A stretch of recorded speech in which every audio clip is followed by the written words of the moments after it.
In today's video, I want to talk about where and when the Bitcoin is likely to bottom.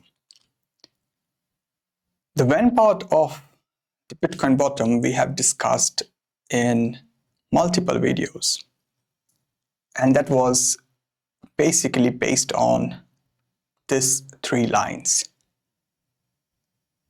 The first line, which is the distribution line, that is when the price of Bitcoin enters the distribution phase, basically means Bitcoin stays in the downward trend.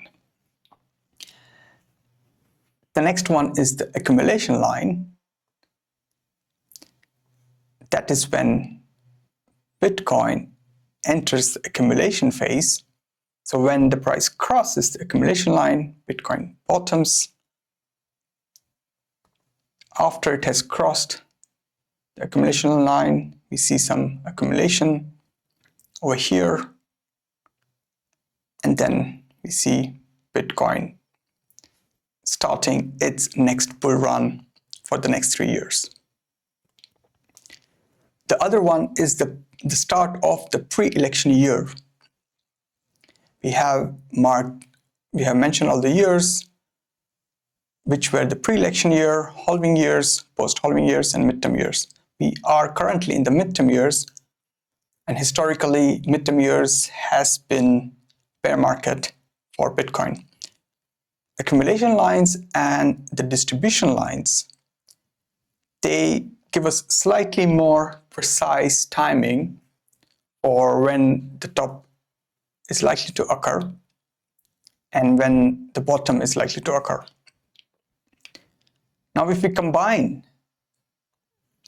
this model of three lines, in the sense the model of distribution and accumulation line with the pre-election year, we get when is Bitcoin going to bottom most likely. In previous years, Bitcoin has bottomed when the price is between these two lines, in the time period of these two lines. If we look at the first mature cycle, that was in 2015, we see Bitcoin bottoming over here.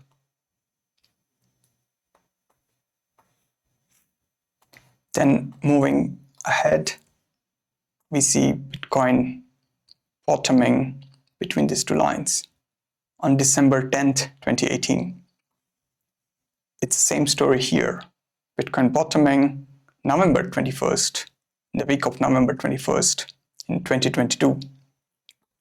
So, assuming that Bitcoin follows the 4-year cycle, Bitcoin is likely to bottom between these two lines, and that is basically the Q4 of this year.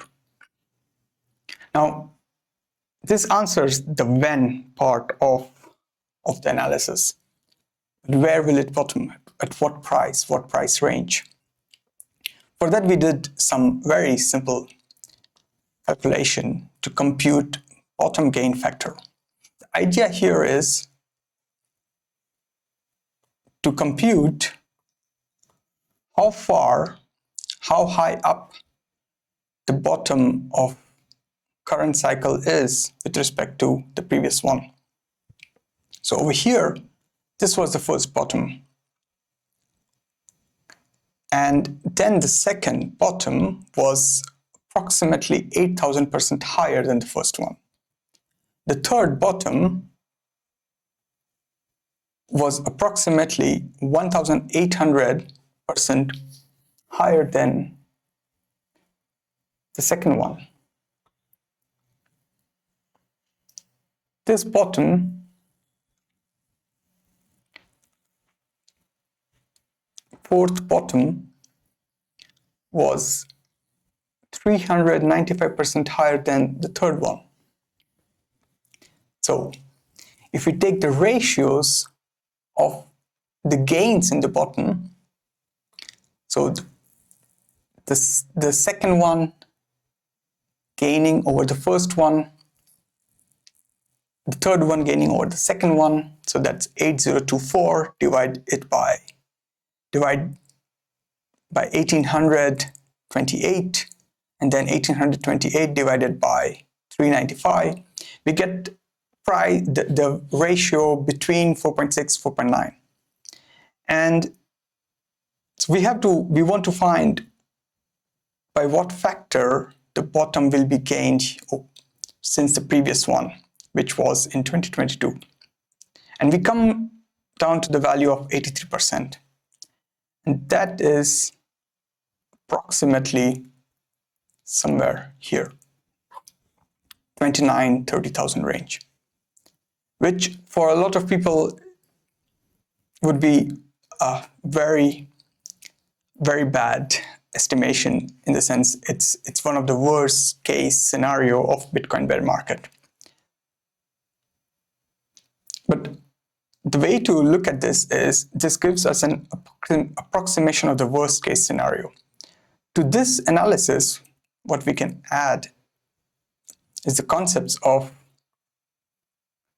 order block and fair value gap. So one of the first concept is consider this as the price, this price as the break of structure. Break of structure is when there is this swing high or local high, there was a pullback, and then this local high was broken by the candle here. And that marks this particular level as the break of structure. The other point is the order block. Price usually tends to come back to the order block, and if not, then it mitigates the break of structure, or it mitigates the fair value gap. There is also a good order block which has been formed here. So the price range is quite huge. But let's remove the bottommost order block, since we are dealing with higher time frame. And if the price continues to stay sideways, then it's quite possible that Bitcoin might not reach to the order block, given we have accumulation line and pre-election year. So Bitcoin must bottom somewhere in this time period. Now, this particular range is something around $10,000, starting from approximately 30,000 till 40,000. So the price can go sideways, make a drop, and then start again here. It might not touch here, but that's the buffer which we have to consider. Or price makes a rally, makes a drop, goes sideways, makes another drop, sideways, and so on. It doesn't matter where the price is, but whenever the price crosses the accumulation line, it can be at this level, at this level, at this level. That would be time to assume that we have started the accumulation phase. Every time Bitcoin price crosses the accumulation line, we enter in the accumulation phase,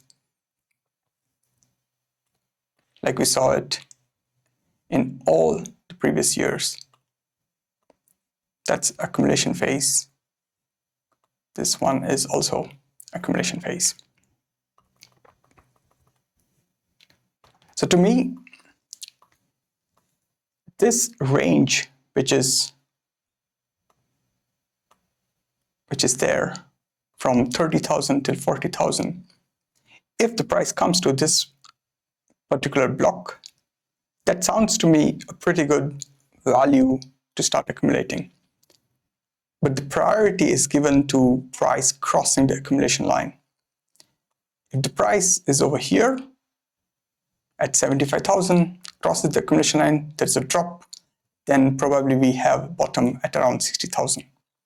If the price drops somewhere here, crosses, then that is the bottom. If we see a drop here, then over here, then this one is the bottom. These are some of the scenarios which we can keep in mind and see how price action develops over the next months. We do have some estimation of when the price can bottom. We do have some estimation of where the price can bottom. And this kind of analysis, that's the way one can look at price action from technical point of view. Technical analysis basically removes the aspect of individual feeling that today the price is going to start rallying up and going to start its bull market.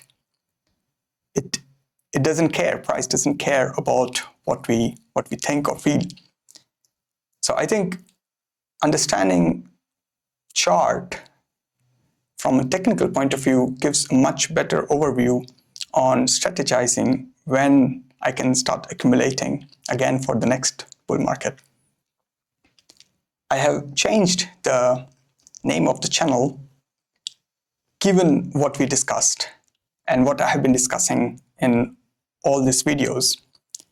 It's all about how to manage risk and what is your reward against the risk. And the previous name, CryptoPi, was not doing justice to the discussions which has been done in these videos. So I've changed the name of the channel to the RR ratio, and I hope you like it.